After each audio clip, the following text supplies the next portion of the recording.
ممكن آية واحدة بس تكون سبب في تغيير يومك كله. في الفيديو ده هتسمع آيات من القرآن لو فهمتها صح هتديك راحة وطمأنينة كبيرة. خليك معايا للنهاية علشان أكيد في آية هتلمس قلبك. رسالة ليك من القرآن، ركز فيها كويس. بسم الله الرحمن الرحيم. قل يا عبادي الذين أسرفوا على أنفسهم لا تقنطوا من رحمة الله. الرسالة دي ليك، أيوة ليك أنت. لو غلطت، لو بعدت، لو قصرت، ربنا بيقولك لا تقنطوا من رحمة الله.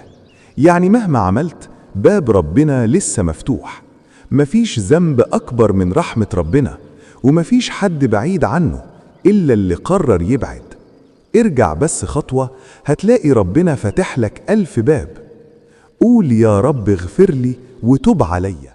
في غلط بنقع فيه كلنا، والآية دي بتصححه. بسم الله الرحمن الرحيم. وعسى أن تكرهوا شيئا وهو خير لكم.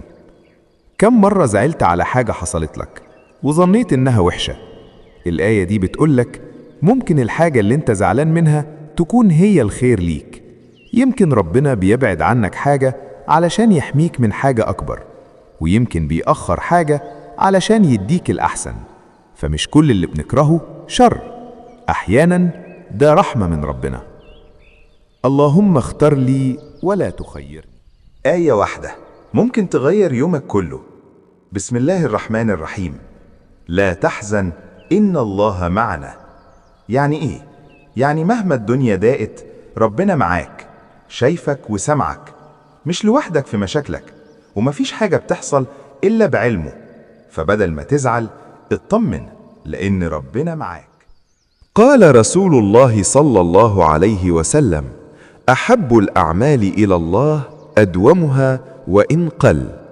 المعنى إن الاستمرار على عمل بسيط زي الصلاة، الذكر أو قراءة القرآن أفضل من عمل كبير لكن متقطع. في آية في القرآن بتقول إن رزقك مكتوب حتى لو مش بتدور عليه. بسم الله الرحمن الرحيم. وفي السماء رزقكم وما توعدون. تخيل إن رزقك مش في الشغل بس. الآية دي بتقول إن رزقك مكتوب عند ربنا من فوق، يعني مفيش حد هيقدر ياخده منك. بس خد بالك، ده مش معناه إنك تقعد وما تشتغلش. لا، اشتغل واسعى، بس خليك مطمئن إن رزقك جايلك مهما حصل. فبلاش قلق زيادة، اللي ليك هيوصلك. اللهم ارزقني وبارك لي فيما رزقتني. آية لو فهمتها هترتاح من القلق. ومن يتوكل على الله فهو حسبه. الآية دي معناها ببساطة، لو اعتمدت على ربنا بصدق ربنا هيكفيك كل حاجة. مش معناها تسيب السعي، لكن معناها تعمل اللي عليك وتسيب النتيجة على ربنا.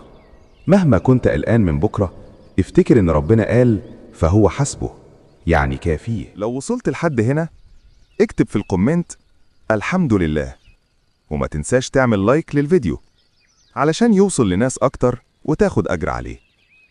ولو حابب المحتوى ده اشترك في القناة وفعل الجرس، وربنا يجعلنا وإياكم من أهل القرآن. آمين.